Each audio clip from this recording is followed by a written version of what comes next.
आज तारीख है 31 जुलाई 2026 दिन है शुक्रवार। नमस्कार, स्वागत है आपका हमारे चैनल यूएई खबर में। खबरों में आगे बढ़ते हुए सबसे पहले नजर डालेंगे आज के हाइलाइट्स पर, फिर खबरों को विस्तार से जानेंगे। भारतीय पर्यटक अब यूपीआई से कर सकेंगे बुर्ज खलीफा के टिकट बुकिंग। दुबई का मानवीय सहायता केंद्र फंसे प्रवासी मजदूरों को घर पहुंचाने में निभा रहा अहम रोल। दुबई ड्यूटी फ्री के 2 बार करोड़पति बने मुस्लिह हसन, कहा यूएई में जारी रखूंगा निवेश। एतिहाद रेल से अबू धाबी फुजैरा का सफर होगा आसान, रोजाना यात्रियों को मिलेगा बड़ा फायदा। यूएई ने सऊदी अरब के तेल प्रतिष्ठानों पर हमले की है कड़ी निंदा। और आखिर में हम जानेंगे कि आज के रियाल रेट्स, क्या आज के गोल्ड रेट्स और क्या है आज के दिरहम रेट्स। तो चलिए खबरों को विस्तार से बताते हैं। भारतीय पर्यटक अब यूपीआई से कर सकेंगे बुर्ज खलीफा के टिकट बुकिंग। दुबई घूमने जाने वाले भारतीय पर्यटकों के लिए बड़ी राहत की खबर है। अब वे दुनिया की सबसे ऊंची इमारत बुर्ज खलीफा के at the top observation deck की टिकट ऑनलाइन यूपीआई के जरिए बुक कर सकेंगे। इसके साथ ही बुर्ज खलीफा दुबई का पहला प्रमुख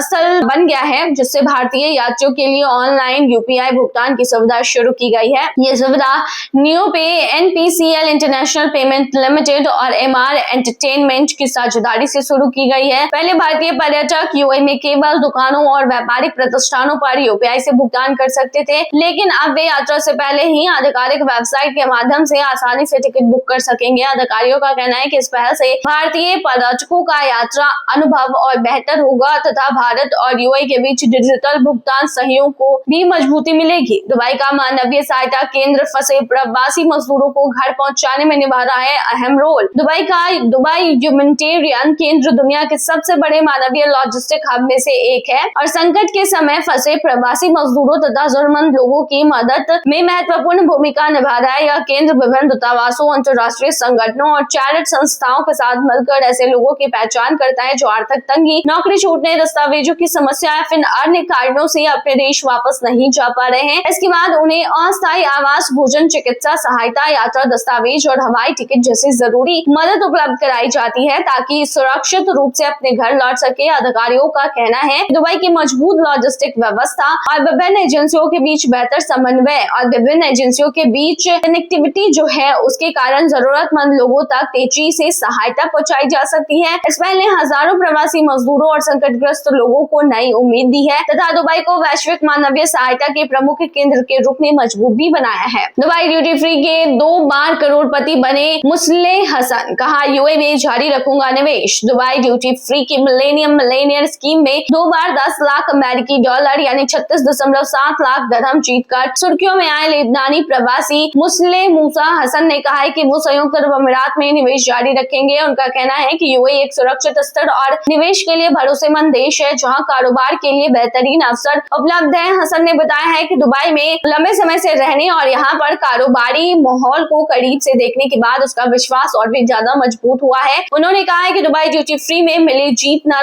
केवल जीवन में बड़ा बदलाव लाया है, लेकिन इससे भी अधिक उन्हें यूएई के विकास और निवेश अनुकूल वातावरण पर भरोसा है। उन्होंने लोगों को सलाह दी है कि यदि सही योजना और धैर्य के साथ निवेश किया जाए तो यूएई भविष्य के लिए बेहतरीन संभावनाएं प्रदान करता है। एतिहाद रेल से अबू धाबी फुजैरा का सफर होगा आसान, रोजाना यात्रियों को मिलेगा बड़ा फायदा। संयुक्त अरब अमीरात की महत्वाकांक्षी एतिहाद रेल परियोजना पूरी होने के बाद अबू धाबी और फुजैरा के बीच यात्रा करने वाले लोगों को बड़ा फायदा मिलेगा। इस रेल सेवा के शुरू होने से दोनों अमीरात के बीच सफर का समय जो है वो काफी ज्यादा कम हो जाएगा, जिससे रोजाना आने जाने वाले कर्मचारियों, छात्रों और अन्य यात्रियों को राहत मिलेगी। बेहतर और तेज रेल कनेक्टिविटी से सड़क यातायात का दबाव भी घटेगा और यात्रा अधिक सुरक्षित व आरामदायक बनेगी। विशेषज्ञों का मानना है कि इस परियोजना से लोगों के लिए एक अमीरात में रहकर दूसरे अमीरात में नौकरी करना आसान होगा, जबकि व्यापार, पर्यटन और आर्थिक गतिविधियों को भी बढ़ावा मिलेगा।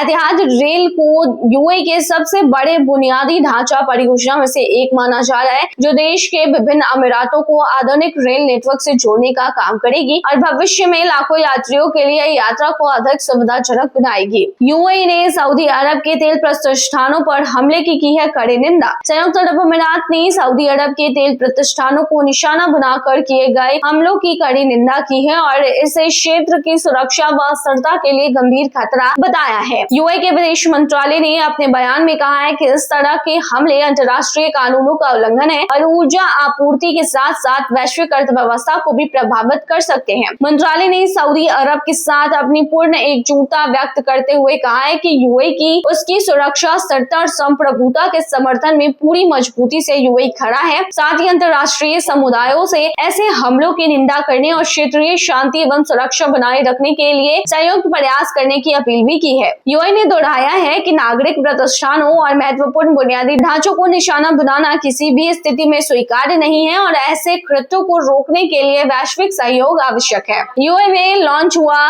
डायबमार्ट का डिजिटल डायबिटीज केयर प्लेटफॉर्म। संयुक्त अरब अमीरात में मधुमेह यानी कि डायबिटीज से पीड़ित लोगों के लिए डायबमार्ट ने एक नया digital diabetes care platform launch किया है। इस प्लेटफॉर्म का उद्देश्य मरीजों को एक ही जगह पर डायबिटीज से जुड़ी सभी जरूरी सेवाएं उपलब्ध कराना है। इसके माध्यम से उपयोगकर्ता डॉक्टरों से ऑनलाइन परामर्श ले सकेंगे, अपनी दवाइयां और डायबिटीज केयर प्रोडक्ट्स मंगा सकेंगे, ब्लड शुगर की नियमित निगरानी कर सकेंगे और अपने स्वास्थ्य से जुड़ी व्यक्तिगत सलाह भी प्राप्त कर सकेंगे। कंपनी का कहना है कि यह प्लेटफॉर्म आधुनिक तकनीक का उपयोग कर मरीजों के लिए मधुमेह प्रबंधन को आसान, सुविधाजनक और अधिक प्रभावी बनाएगा। विशेषज्ञों के अनुसार यूएई में बढ़ते मधुमेह के मामले को देखते हुए ऐसा डिजिटल हेल्थ प्लेटफॉर्म मरीजों को बेहतर समय तक देखभाल उपलब्ध कराने में महत्वपूर्ण भूमिका निभा सकते हैं। दुबई के मशहूर डांसर टीचर साजन रतिंद्रन का निधन। केरल में हादसे में हुआ है उनका निधन। बता दें दुबई के भारतीय समुदाय में लोकप्रिय डांस कोरियोग्राफर और शिक्षक साजन के निधन की शोक की लहर दौड़ गई है। 42 वर्षीय साजन ने करीब 15 वर्षों तक दुबई और यूएई में सैकड़ों बच्चों, युवाओं और परिवारों को डांस सिखाकर अपनी एक अलग पहचान बनाई थी। कुछ समय पहले वो अस्थायी रूप से गृह राज्य केरल लौट आए थे, लेकिन 29 जून को कन्नूर जिले में एक मोटरसाइकिल दुर्घटना में गंभीर रूप से घायल हो गए। कई सर्जरी और लगभग 1 महीने तक उनका इलाज हुआ। उसके बाद उन्हें कार्डियक अरेस्ट आया, जिसके कारण उनका निधन हो गया। साजन जो है वो केवल एक डांस टीचर नहीं बल्कि अपने विद्यार्थियों और उनके परिवारों के लिए प्रेरणा और मार्गदर्शक भी थे। उनके निधन की खबर सामने आने के बाद दुबई और यूएई के भारतीय समुदाय ने गहरा दुख व्यक्त किया और सोशल मीडिया पर उन्हें श्रद्धांजलि दी है। उनके परिवार में उनकी मां, बहन और बहन का परिवार है। उनके जाने से न केवल उनके परिजन बल्कि यूएई का सांस्कृतिक और प्रवासी भारतीय समुदाय भी गमगीन है। दुबई में चल रहे ड्रग्स सिंडिकेट का भांडाफोड़। अमृतसर पुलिस ने 1 किलो यानी 111 किलो हेरोइन पकड़ी। अमृतसर पुलिस ने नशा तस्करी के खिलाफ चलाए जा रहे अभियान के तहत पिछले 7 महीनों में बड़ी सफलता हासिल की है। जनवरी 2026 से अब तक पुलिस ने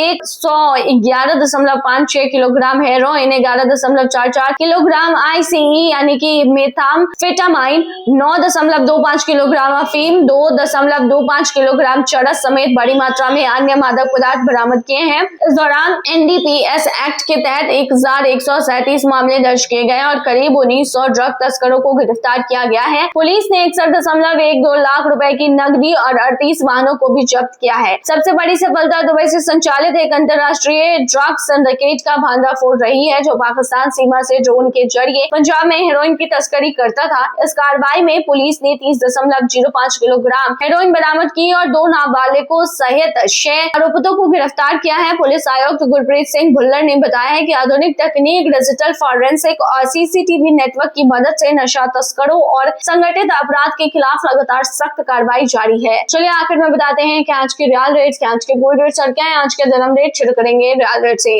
तो आज एक सऊदी रियाल में 25.31 रुपए है, जो कि पिछले दिन 25.44 रुपया था। वहीं आज एक सऊदी रियाल में 40.18 नेपाली रुपीज है, जो कि पिछले दिन 40.72 नेपाली रुपीज थे। वहीं आज एक सऊदी रियाल में 32.43 बांग्लादेशी टका है, जो कि पिछले दिन 32.80 बांग्लादेशी टका था। वहीं आज एक सऊदी रियाल में 74.03 पाकिस्तानी करेंसी है, जो कि पिछले दिन 74.21 पाकिस्तानी करेंसी थी। वहीं आज एक सऊदी रियाल में 25.11 भूटानी करेंसी है, जो कि पिछले दिन 25.44 भूटानी करेंसी थी। चलिए आप जानते हैं क्या है आज के गोल्ड के रेट। तो बता दें यूएई में सोने की कीमतों में लगातार उतार चढ़ाव जारी है, जहां पर यूएई में 18 कैरेट सोने की जो प्राइस है वो 372.30 दिरहम प्रति ग्राम है, जो कि पिछले दिन 369.25 दिरहम प्रति ग्राम था। यानी कि आज के गोल्ड के रेट के 18 कैरेट की भारतीय मुद्रा में कीमत 9,694 के होते हैं। वहीं 24 कैरेट गोल्ड की जो प्राइस है वो 455 दिरहम प्रति ग्राम है, जो कि भारतीय मुद्रा में 11,848 के होते हैं, जो कि पिछले दिन 449.25 दिरहम प्रति ग्राम थे। वहीं आज दुबई में 24 कैरेट सोने के दाम की भारतीय मुद्रा की बात करें तो ये 491.50 दिरहम प्रति ग्राम है, जो कि पिछले दिन 485.25 दिरहम प्रति ग्राम थे। वहीं आज 24 कैरेट सोने के दाम की भारतीय मुद्रा की बात करें तो ये भारतीय मुद्रा में 12,798 के होते हैं। चलिए आखिर में जानते हैं कि आज के दिरहम रेट। तो बता दें आज एक क्यूआई दिरहम में 26.07 रुपए, जो कि पिछले दिन 26.03 रुपए था। वहीं आज एक क्यूआई दिरहम में 41.39 नेपाली रुपीज है, जो कि पिछले दिन 41 33.62 नेपाली रुपीज थे। वहीं आज एक दरम में 33.40 बांग्लादेशी टका है, जो कि पिछले दिन 33.53 बांग्लादेशी टका था। वहीं आज एक दरम में 75.66 पाकिस्तानी करेंसी है, जो कि पिछले दिन 75.66 पाकिस्तानी करेंसी थी। वहीं आज एक यूआई दरम में 25.87 भूटानी करेंसी है, जो कि पिछले दिन 26.03 भूटानी करेंसी थी। तो ये थी आज की तमाम बुलेटिन। बने रहिए ऐसे तमाम खबरों के लिए हमारे चैनल पर।